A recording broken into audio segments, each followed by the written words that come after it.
The Rookie of the Year has done it again.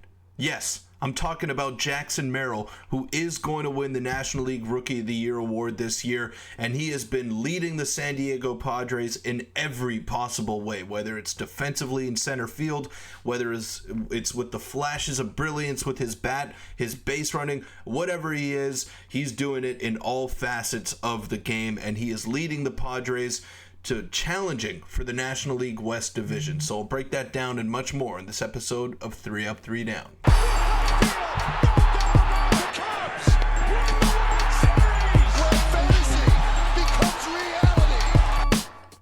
Welcome in, everybody, to 3 Up, 3 Down. I'm your host, Peter Vryonis, and today we'll be talking about the San Diego Padres' massive win over the Houston Astros last night. And I thought this was going to be a tough series. That game was a tough game yesterday. Low scoring, pitchers duel, and the Padres came out on top thanks to Jackson Merrill. Yet again, showing brilliance offensively. But before we get into the video, I want to let you know that 97% of you are not subscribed to the channel. So if you want more daily Padres content, you want more daily Major League Baseball content, make sure to smash that subscribe button. It's free, it doesn't cost you anything, and it helps me out a ton. It allows me to make daily baseball videos for you guys, which is something that I love to do. So help me in that pursuit and hit the subscribe button, hit the like button as well, and give me your thoughts on Jackson Merrill and his case that he is making to be the unanimous winner of the National League Rookie of the Year award. But let's not waste any time. Let's get straight into it. This was a tweet yesterday from the Major League Baseball Twitter account. Jackson Merrill rakes 24 home runs and 86 RBIs for the Padres rookie, who is playing every single day for them and really showing off why he should be the Rookie of the Year. Now we take a look at that, and right there, Jackson Merrill and Merrill Profar, the two guys that have been doing it all season long for San Diego, for Slam Diego, continue to sit atop the National League wildcard standings.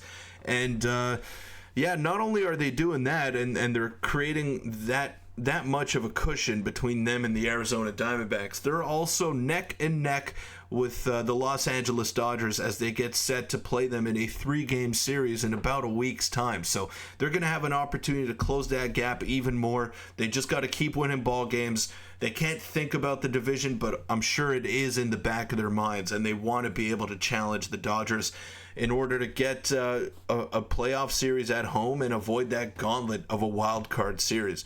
So Jackson Merrill, Merrill Profar, they have been two of the key cogs in the Padres engine this year.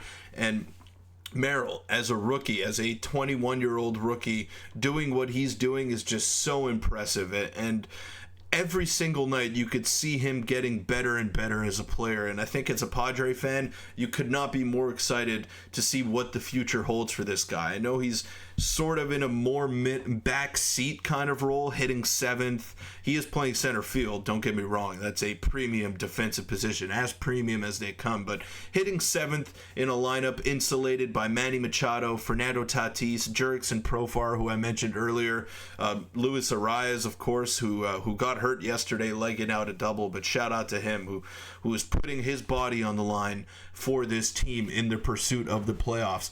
But Jackson Merrill, yes, he does have some insulation in that lineup, but other guys have gone down with injuries. Fernando Tatis missed a significant amount of time, as did Manny Machado. So Profar and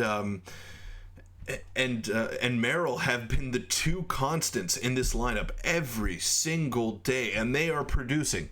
They're producing big time. Take a look at this stat right here. Jackson Merrill is the 7th player 21 years old or younger to hit at least 23 homers with 25 doubles and 6 triples. The others, Ted Williams, Joe DiMaggio, Frank Robinson, Mike Trout, Ken Keltner, Hal Trotsky. I don't know those last two names, but it is not bad company. Those first 4 are all Hall of Famers. Let me just make sure that Ken Keltner and Hal Trotsky are before I sound like a total ass here.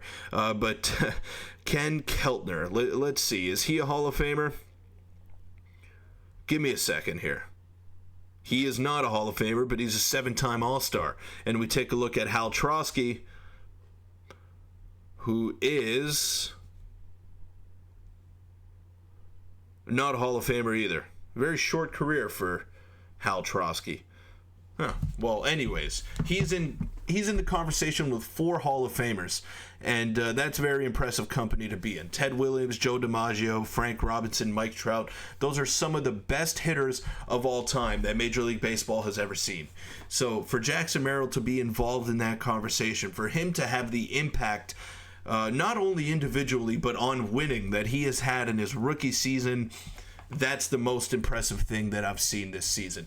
And Jackson Merrill has now hit 24 home runs on the season. 11 of them have gone to dead center or the opposite field. I didn't expect him to flash this much oppo non-pull side power in his rookie year. And you got to believe that he's only going to get stronger, and he's only going to become a better force at the plate and more of a nightmare for opposing teams to go ahead and get him out. Jackson Merrill has been as good as advertised, if not even better. I was not expecting him to be this good this quickly, but he has been.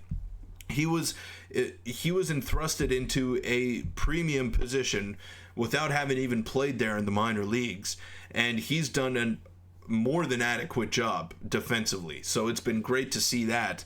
And not only has he been doing that, but with the bat, he has been contributing every single night, whether he's batting 7th, 6th, 3rd, 4th, whatever he's doing.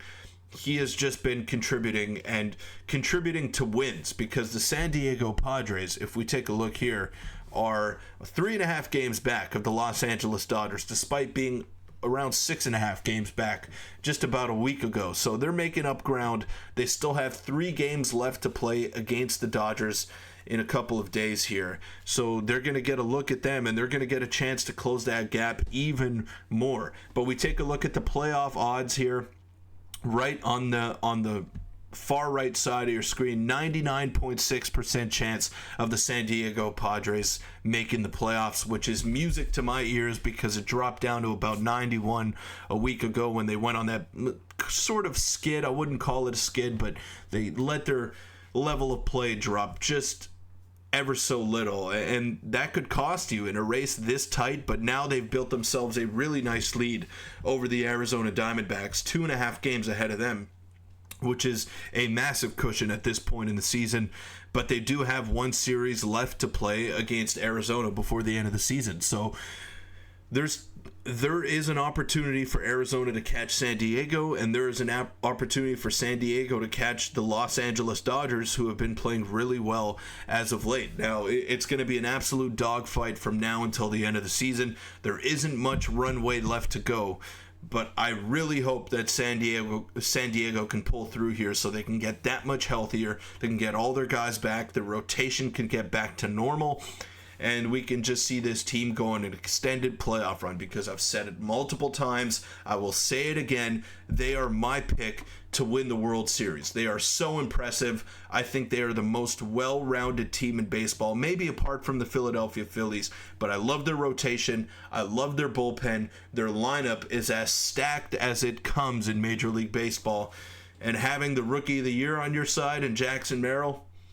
that's a pretty damn good option to turn to in the 7-hole in your lineup. But that'll wrap it up for this episode of 3 Up, 3 Down. Thank you guys so much for making it this far. Thank you to all you Padre fans out there for supporting me and allowing this channel to grow. We are so close to 1,000 subscribers. So make sure to go ahead and hit the subscribe button for more daily Padres content, because a reminder, 97% of you are not subscribed, and it means the world to me if you can go ahead and hit that button. It allows me to make daily content for you guys, and I can't thank you enough, and I can't thank Baseball Town enough for putting me in this position to make this podcast. So shout out to Baseball Town. 3 locations in Canada. If you're not close to there, go check out their website, baseballtown.ca. They're your one-stop shop for everything that you need baseball or softball related, whether it's cleats, gloves, batting gloves, bats. They got you covered. The best equipment at the most competitive prices. So check them out today, and I'll see you all tomorrow. Let's go, San Diego.